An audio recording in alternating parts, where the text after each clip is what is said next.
Hey there, my name is Megan and welcome back to my channel. Today I'm going to be doing a book review for The Woman in Cabin 10 by Ruth Ware. But before we go ahead and get on into the review, if you are not already subscribed to my channel, please go ahead and hit that subscribe button, as well as the little bell icon so you can be notified every time I post new bookish content. I post new videos every Monday, Thursday, and Saturday, and sometimes other days throughout the week. Also, don't forget to check down in the description box below for links to all of my social medias, my Buddy Read Discord, and my Patreon. The Woman in Cabin 10 is an adult thriller, and this is the third Ruth Ware book that I have read, and she is such like a celebrated thriller author. And I am going to be having a couple of spoileries in this review, so please check down in the description box below for the timestamps so that you do not get spoiled. In this book, we're following a woman named Lou, and Lou is a travel journalist, and she gets the opportunity to take the maiden voyage on this cruise ship known as the Aurora, and it is a small cruise ship, very intimate, only holds, I would say, maybe 50 passengers plus all of the staff, so really small, really intimate, and it takes cruises through what sounds like the Norwegian fjords. So we are following Lou because she is convinced that one of the passengers on the ship has gone missing.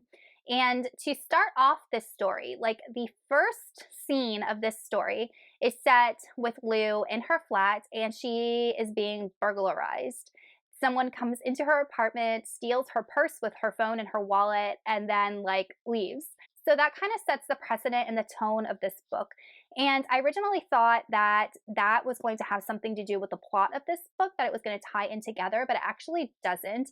And it kind of sets in motion Lou as she is destabilized by this event. It really affected her negatively. She's having a little bit of PTSD over it, and that kind of bleeds into this story because she is constantly asking herself if she is really seeing these things, if these things are really happening, or if her paranoia and kind of PTSD and other things are affecting her judgment.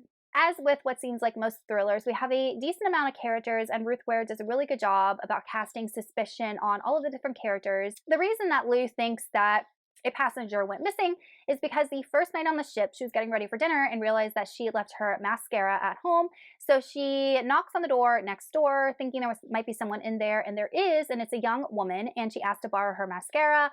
The girl does, and then she never ever sees the girl again. And she ends up hearing something in the middle of the night that sounds like a body being thrown overboard and a splash, and she's convinced that she sees blood on the glass partition between the two balconies of the staterooms. So she goes to the security person on the ship and tells her what she thinks. And the security, everyone's denying that they have ever seen this girl, know anything about this girl. Everyone claims that cabin 10 was empty. No one has been in that room at all. They act like they want to believe Lou that what she saw was real, but they are in full denial of everything that Lou says happened. So one of the things that I actually did like about this book is that Lou talks about her struggle with anxiety and depression and being on medication and having panic attacks. And she kind of talks to the reader about how that's something she's been dealing with since she was very young, about 13 years old. It's just a part of who she is. It's a part of her mental health. And I felt like Ruth Ware did a really good job kind of bringing awareness to those mental health issues while not, making them sound bad or judging the people who deal with those sorts of things. And there was a scene where the head of security, Nielsen, kind of even asks Lou, hey, aren't you on medication?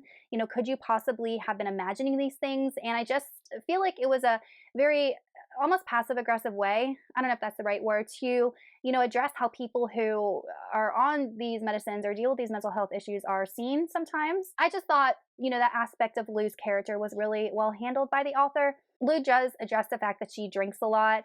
And I do feel like this is the second book where I've, read the main character who has basically, they're an alcoholic, and just how that can affect their perception of things. And, what if I drank too much? What if I was drunk? Did I really hear this? Did I really see this?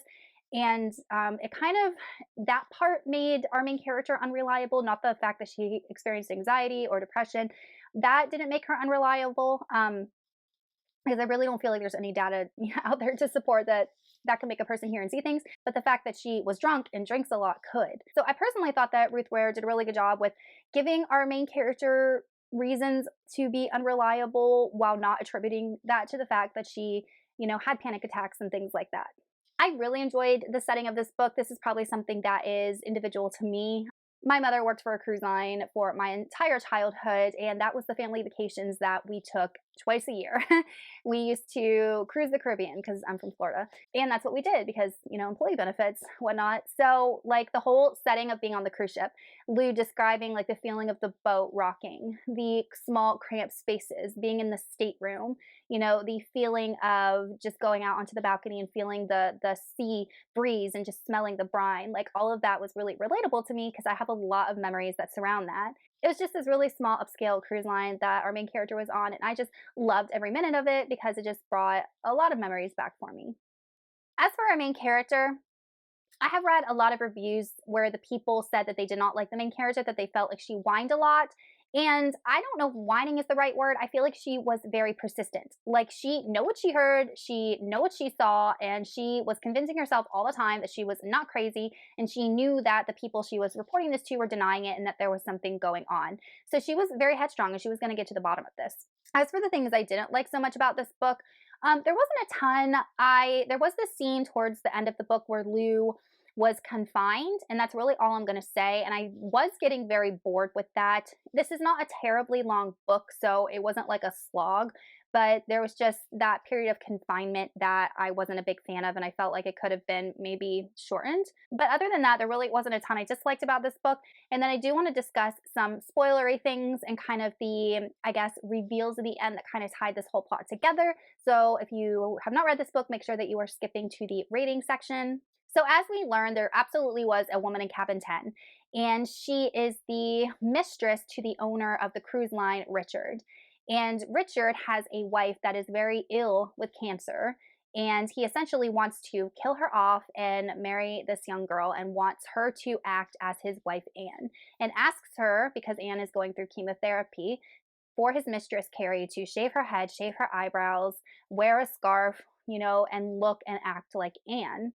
And honestly, like, I didn't see that coming. Like, I did not see that coming. I did not think that was what the reveal was going to be. So they end up killing Anne and throwing Anne overboard. So someone does get killed and thrown overboard. That is what Lou heard. She did see blood. And then we get to the part at the end where Carrie helps Lou escape because Richard realizes that Lou knows everything. Carrie repents for what she does, decides to leave Richard.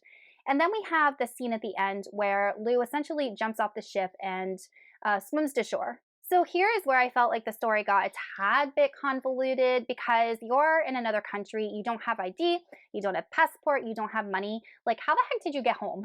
Like, that is never explained, and I was kind of like, I wanted that to be explained.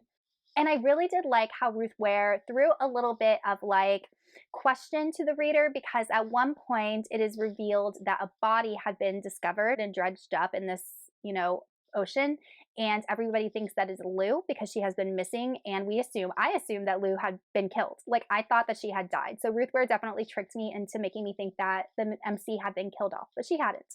And then that kind of leads into like, well, who is the woman whose body was found? And the whole time I'm like, it's totally Anne. It's totally Anne. They already killed Anne. They said they killed Anne.